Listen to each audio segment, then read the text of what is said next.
Të dashur shqiptar, në momentin kur unë arri në një vend të ftohtë, të vendeve slave, më duk se si ishte fundi i jetës time. Kujtova se kisha arritur në portat e ferrit. Por në fakt, ka ndodhur një mrekulli e jashtëzakonshme.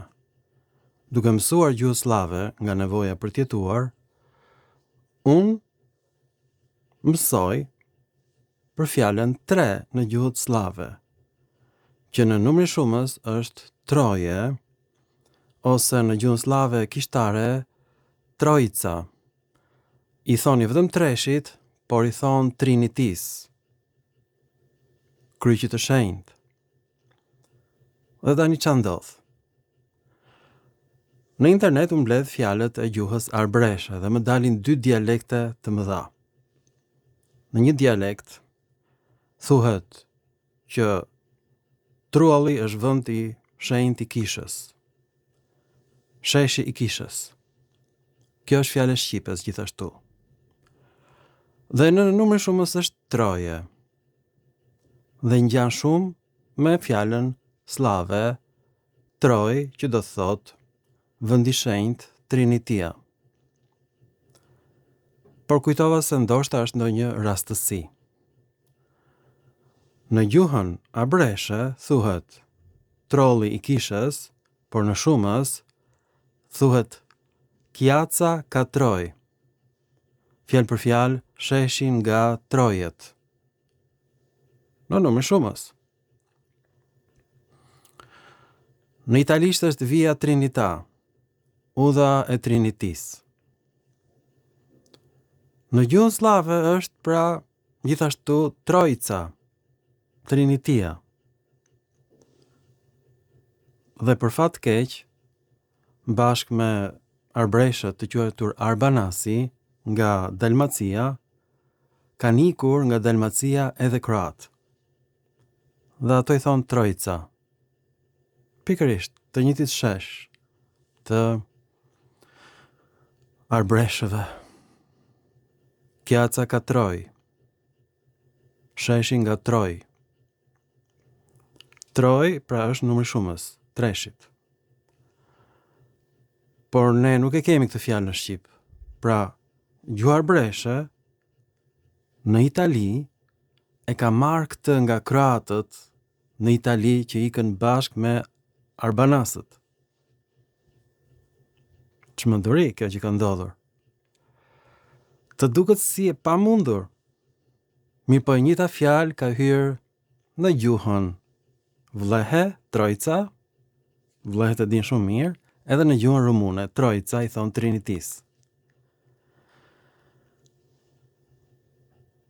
Është e pabesueshme kjo që ka ndodhur.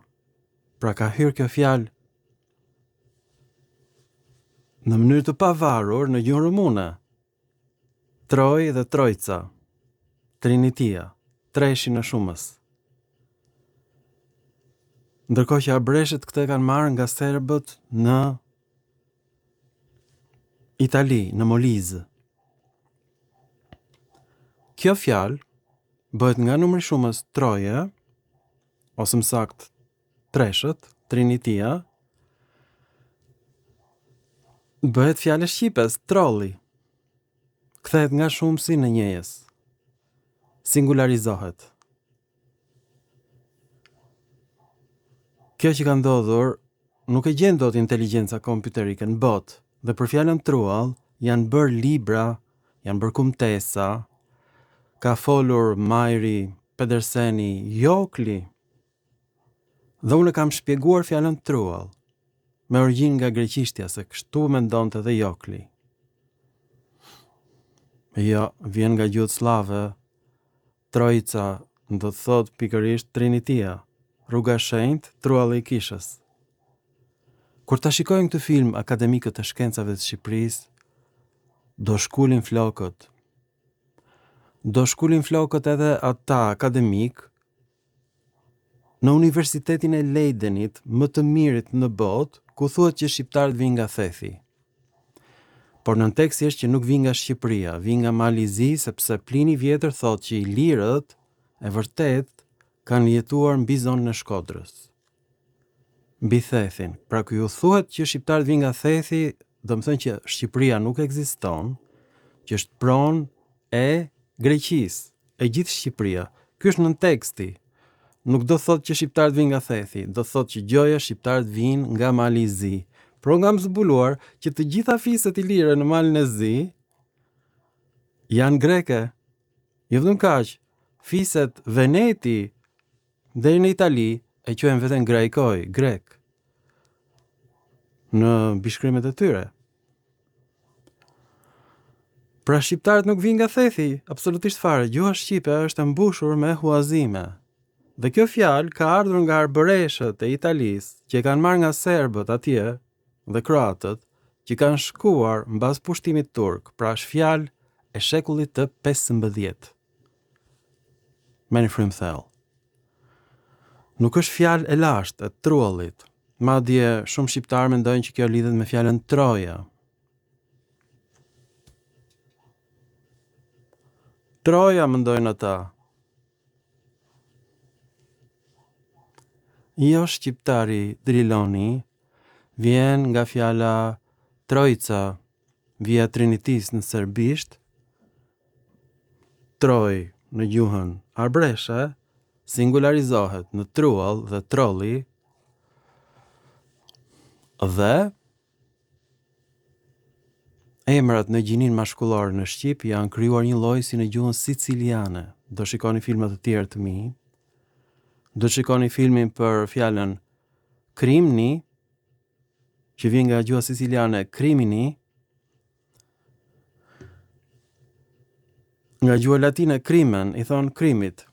Në italisht është krimine. Dhe kështu janë krijuar emrat mashkullor në Shqip, në influencën e gjuhës siciliane. Pra shikoni çfarë bën Shqipja.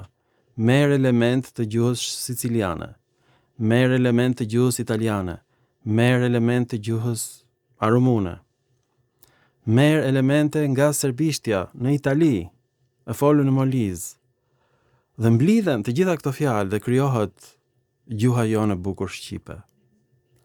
Nuk ta merr mendja, është për te imagjinatës njerëzore se si ka mundësi që gjuha shqipe në Shqipëri të influencohet nga gjuha arbreshe në Itali. Nuk ta merr mendja e kokës, kjo që ka ndodhur. E pra kjo fjalë ka ardhur nga arbëreshët e Italisë. Kjaca katroj, fjalë për fjalë sheshin nga Troj. Troj është treshi në gjuhë slave, Trinitia. Sot i kam thyer të gjitha rekordet, merr me mend, shikoni fjalën truall, dhe ju lutem bëni një indeksim të gjitha gjetjeve të mia, sepse gjetjet e mia janë bërë rastësisht. Edhe kjo gjetje sot është bërë rastësisht. Isha një dëshpërim të thellë, nga ato dëshpërime ku e ndjen veten se ke hyrë në portat e ferrit, se jam akoma në portat e ferrit, duhet të kthehem në Shqipëri. Në qoftë se unë nuk do isha asyr gjunosur, nuk do kisha bërë këtë zbulim kurrën e kurrës.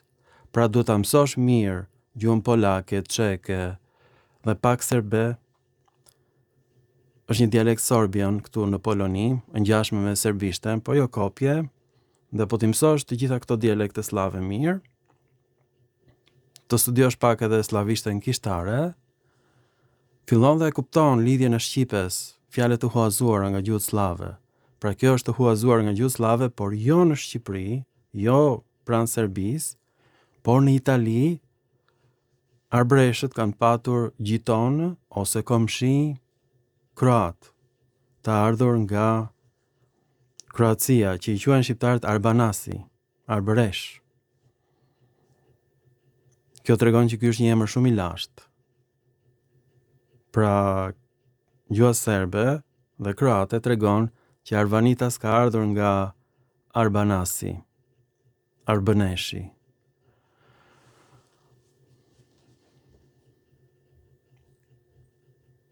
E kam tejkaluar çdo lloj parashikimi me këtë gjetje.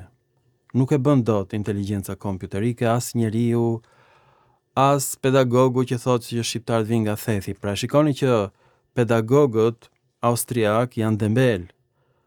kanë krijuar fjalorin në gjuhë indoeuropiane, që është shumë i mirë për gjuhët gjermane, por nuk vlen për gjuhën shqipe, sepse gjuha shqipe është influencuar nga gjuha e 37 pushtimeve të ndryshme dhe pushtimi më i tmerrshëm ka qenë pushtimi i slavëve. Gjuha shqipe nuk ngjan me gjuhën ilire. Në fakt në Iliri ose Illyria janë folur 26 dialekte greke të ndryshme, që na quhenin neve breuki, që do të thot vemje. Kështu na quhenin ne grekët. Na quhenin ne penestai, do të thot skleverit, nga fjala penes, i varfër në greqisht. Breukos i thon vemjes në greqisht. Ma e merrni me mend apo jo? Se çfarë fyrje të rënda, por fyrja më e madhe është drilon, do thot organ mashkullor, sepse ashtu kemi qenë deri momentin kur unë fillova të bëj filmat për ju. Sepse unë e botova fjalorin e gjuhëve indoeuropiane dhe nuk ka atje këto të dhëna që po i nxjerrun tani dhe kanë dalë gjatë regjistrimit të filmave për ju, në kulmin e depresionit, nga njëherë kur kam pirë dhe pak vodka polake, ose whisky anglez, dhe në dëshpërime sipër kam bërë gjetje të jashtëzakonshme. Nuk do i kisha bërë këto gjetje në Shqipëri. Do të ishte e mira që unë të banoja pranë arbresheve në Itali, sepse gjuha shqipe atje po zhduket fare. Kanë mbetur vetëm disa fjalë shqipe, ata flasin italisht tashmë. Pra duhet të shpëtoj arbreshët, dhe arbreshët mund të më shpëtojnë mua. Merrni me mend, ka me mira arbresh në Itali dhe arvanitas në Greqi. Sikur ata të investonin 1 euro në muaj. Në muaj 1 euro është qesharake. Mund të japësh një lypsi 1 euro. Mendoni që unë jam lypsi i gjuhës shqipe. Në mënyrë që unë të mos punoj, po të merrem vetëm me kërkime shkencore, edhe në Greqi, edhe në Itali, atje ku gjendet forma më e vjetër e shqipes, e pa ndikuar shumë nga gjuha slave, por siç shikohet, merrni me mend ka ndikuar gjuha slave në Via Trinita. Në italisht është Trojica në serbisht dhe Troj në gjuhën arbreshe në shumës, pastaj kjo bëhet trolli në njëjës, është singularizuar. Nuk ta merr mendje, është për te imagjinatës njerëzore. Pra, unë arbrishten e kam mësuar në internet, nga filmat në YouTube. Kam parë me qindra filma, po do t'ishte më mirë të banoja atje. Por si mund të banosh pa buk? Pra, duhet të krijoni një fond dhe nuk ka nevojë të dërgoni dhurata njerëzve të tjerë. Ne kemi kanalin tim televiziv, quhet Albanian Dictionary ose fjalori shqiptar, dhe atje po të bësh antar, njëherë në muaj paguan 1 ose 2 euro, shumë qesharake për një arbresh. Po të mblidhen të gjitha arbreshët, unë shpëtoj nga ferri, por ndërkohë kam kohë që të merrem me studime. Këtë bënin filozofët helen. Popullsia vendase punonte për ta, ishte sklavëruar, quheshin penestai në Dibër, fisi më i madh i lirë, dhe grekët kishin kohë për filozofi, për etimologji, për krijimin e toponimeve në Shqipëri. Grekët i kanë vënë. Ne punonim për ta, ata na vinin toponime neve, na vinin vulën e sklavit në kokë, në ball. Dhe unë ju kam fshirë këtë vulë, sidomos vulën më të rëndë, vulën e drilonit. Se na kanë goditur ne me drilon dhe na kanë lënë shenja në ball, dhe unë ju kam fshirë ato shenja. A jeni krenar apo jo? E kam të kaluar Joklin, Majrin, Pedersenin, nga dëshira për të ardhur në Shqipëri. Ju bëni si doni, po do ju vi keq pastaj, siç më erdhi mua keq për zogun e vogël të gjendur në dëbor, duke u dridhur. Shikoni atë film. Ashtu jam katandisur dhe unë për fat keq. Do më shpëtoni apo jo, sepse ju kam shpëtuar unë përpara. Një faleminderit për vëmendjen dhe mirupafshim në filmat të tjerë shkencor. Kjaca Katroj. Sheshi Trinita. Mirupafshim, i dashur Pellazgu nga Pradeshi.